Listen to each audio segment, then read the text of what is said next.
Apa hukumnya baca Quran di atas kubur? Tak boleh. Ini kubur, tegak di atas kubur. Di samping kubur boleh. Ini kubur, bacanya di samping. Apa dalilnya baca Quran di samping kubur? Kalau ada orang mati jangan cepat-cepat, jangan lama-lama ditahan, cepat-cepat kuburkan. Bacakan pangkal surat, bacakan Al-Fatihah di bagian kepala, bacakan ujung Al-Baqarah bagian kaki. Dalil kedua, Abdullah bin Umar berpesan, kalau aku mati nanti bacakan pangkal Al-Baqarah dan ujung Al-Baqarah. Dalam kitab Ar-Ruh, murid Ibnu Qayyim Al-Jauziyah, murid Imam Ibnu Taimiyah, namanya Ibnu Qayyim Al-Jauziyah. Itu dalil baca Quran di samping kubur. Apakah halal makan, minum, merokok di atas kubur? Kenapa mesti di situ? Macam tak ada tempat lain. Rumah makan ada, Minang Main Bau ada, Asam Podeh, Pondok Bau ada. Apa di kubur tu makan? Apa hukum bikin batu nisan sebagai tanda makam seorang sudah meninggal?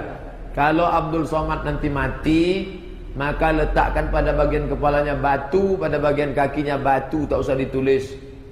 Kelilingnya buat aja batu bata di semen. Keliling batu bata di semen, tak usah pakai keramik. Karena kalau pakai keramik mubazir, bagus keramiknya untuk masjid. Oh kalau gitu tak usah pakai batu, jangan. Karena kalau tak pakai batu habis diambil developer. Sudah banyak makam diambil developer di Pekanbaru. Itu kasih tahu, ini makam Abdul Somad. Membangun makam itu tak sampai haram, makruh. Tapi kalau sampai berlebih-lebihan haram. Kami ziarah ke makam tuh, kawan saya berbisik, "Mat, ya, kau mau keramik warna apa nanti kalau mati?" Saking banyaknya keramik. Menginjak-injak makam, menduduki makam. Li ayyajlisa ala jamratin minanar. Duduk di atas bara api neraka khairun.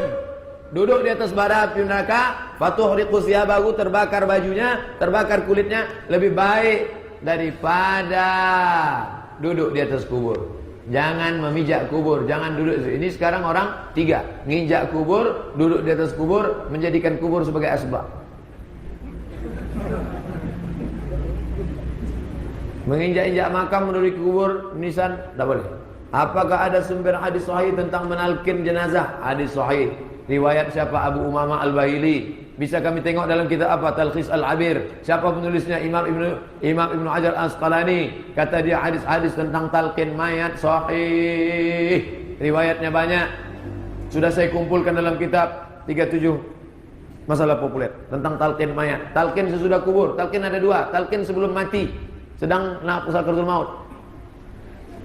Bisikkan ke telinga sebelah kanan, la ilaha illallah. Tak ada ikhtilaf. Talqin yang kedua setelah mati, setelah dikuburkan, dianjurkan talqin, dibacakan di atas. Kalau datang si Assalamualaikum, katakan imam untuk yang hidup sebagai nasihat, untuk yang mati sebagai doa. Itu gunanya talqin. Apakah orang yang meninggal tidak wajar misalnya gantung diri, apa rohnya termasuk mati sesat dan tak perlu untuk disolatkan? Orang yang bunuh diri tetap disolatkan. Mana dalilnya? Nabi membiarkan sahabat menyolatkannya, tapi Nabi tak mau menyolatkan. Ya Rasulullah, ini ada orang mati bunuh diri, aku tak mau menyolatkan, kalian aja lah. Nabi tak menyolatkan bukan berarti haram menyolatkannya. Karena seandainya haram pasti Nabi larang, jangan solatkan, jangan solat. Nabi tak mau menyolatkan, lizajar, teguran. Tapi sahabat tetap menyolatkannya, kecuali dia sebelum mati murtad. Aku tak percaya Tuhan itu ada. Tiba-tiba besok dia minum kamput mati, itu tak layak. Karena dia sudah murtad sebelum bunuh diri. Apakah harus disolatkan orang muslim telah meninggal sementara yang bersangkutan tak pernah solat? Kalau ada orang tak solat, tanya dia, kau tak solat kenapa? Aku sebetulnya mau solat tuh, tapi itulah menunggu pensiun nantilah. Itu orang fasik, tetap disolatkan. Kau tak solat kenapa? Menurut saya solat itu tak relevan dengan zaman, buang-buang waktu saja, kafir, tak boleh disolatkan. Gugur 4. Tak boleh dimandikan, tak boleh dikapankan, tak boleh disekosalatkan, tak boleh dimakamkan di pemakaman kaum muslimin. Jadi kemana? Campakkan ke Susunisia atau serahkan ke Santa Maria. Apakah sama sebutan gharim pengurus masjid dengan gharim bagi orang lilit utang? Innamas shadaqatu lil fuqara wal masakin wal amilina 'alaiha wal mu'allafati qulubuhum fi riqab wal gharimin. Gharim orang yang lilit utang. Sedangkan orang yang bertugas di masjid bukan gharim. Lalu siapa dia? Petugas masjid. Jangan pakai istilah gharim. Mana petugas masjid? Lebih bagus. Petugas masjid, petugas partai. Apa yang namanya menutup aurat bagi wanita itu harus memakai cadar? Perempuan wajib pakai cadar, kata Syekh Ibnu Utsaimin. Wajib pakai cadar. Kata Syekh Albani, perempuan tak wajib pakai cadar karena wajah tak aurat. Tengok, Syekh Albani mengatakan tak wajib pakai cadar. Syekh Utsaimin katakan wajib pakai cadar. Ustaz condong kemana? Saya jalan pertengahan. Yang pakai cadar bagus. Mahasiswi di lokal saya pakai cadar bagus. Mahasiswi bagus pakai cadar supaya dosen itu tak jelalatan matanya. Anak-anak gadis bagus pakai cadar. Cuman yang pakai cadar ni kasihan kita pas dia makan kan. Gimana caranya Pak Ustaz? Di blender nasi itu sudah pakai pita. Mahasiswi yang pakai cadar keluar dari lokal saya. Menangislah mahasiswi tadi masuk ke ruangan saya. Waktu itu saya punya jabatan sekretaris LPM, Lembaga Penjaminan Mutu. Saya mengundurkan diri karena sejak saya di situ mutu tak naik-naik, saya keluar. Kamu kenapa?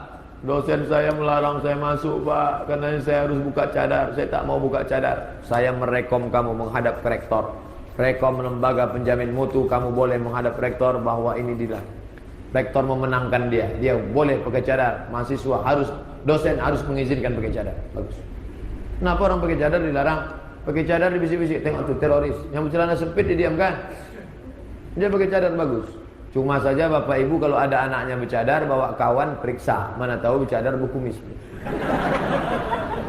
Karena kejahatan terjadi karena ada kesempatan. Waspadalah. Apakah termasuk syirik apabila ingin mulai usaha kegiatan dengan cara berdoa sambil menyebarkan air garam? Menyebarkan air garam untuk mengusir hantu dalam sebagian riwayat. Karena katanya takut dengan hantu, sebarkan air garam. Boleh. Menyebarkan minyak wangi untuk memanggil malaikat. Makanya dalam majelis zikir, majelis salawat dihidupkan ud. Wah, itu majelis Habib saya kemarin memanggil hantu. Bukan. Di Makkah itu ud, harum-haruman. Karena malaikat suka harum-haruman. Innal malaikata tata'azza. Jangan makan bawang merah, makan bawang putih langsung ke masjid. Karena malaikat tak suka, tersakiti. Malaikat mencium bau. Tapi bau yang harum-harum dia suka. Tapi kalau dengan menghidupkan itu untuk memanggil hantu jembalang tanah, suster ngesot, nyibelorong, sundel bolong, tak boleh. Apakah sah hukumnya seorang berwuduk dalam keadaan tak berpakaian lengkap atau dalam keadaan telanjang? Wuduknya sah, tapi tak afdal. Afdal seelok-elok sebaik-baik yang beradabnya berwuduk tetap menutup aurat. Laki-laki pakai anduk, pakai sarung. Mandi pakai basahan.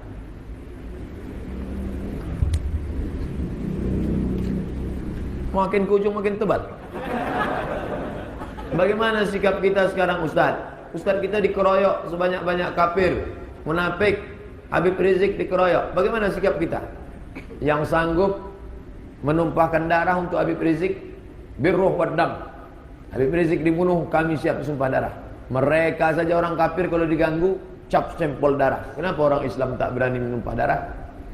Kebenaran disakiti, kita harus membela. Birruh waddam.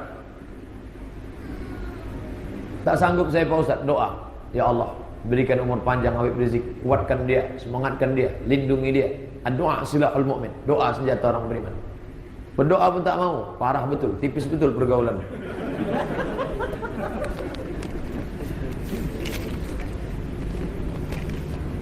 Pak Ustaz, apa maksud surat Al-Isra? Mukjizat Nabi Musa ada 9. Mukjizat Nabi Musa alaihissalam kalau dihitung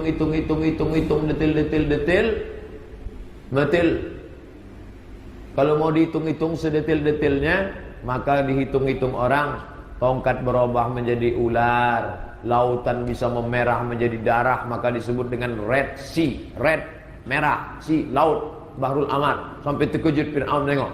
Kemudian lautan terbelah, kemudian turun awan, kemudian turun makanan manna wassalwa, kemudian pula mendapatkan Taurat, kemudian pula turun kummala waddafadi'a, datang penyakit gatal-gatal, musuh-musuh Nabi Musa, datang penyakit bisul, kemudian pula datang dhafadi, katak, tiba-tiba datang ke istana itu katak-katak segala macam, kemudian pula sampai dia selamat, kemudian dia membawa Taurat dalam bentuk kemudian dia turun, mereka dalam keadaan durhaka, kemudian itu semua kalau dihitung ada 9.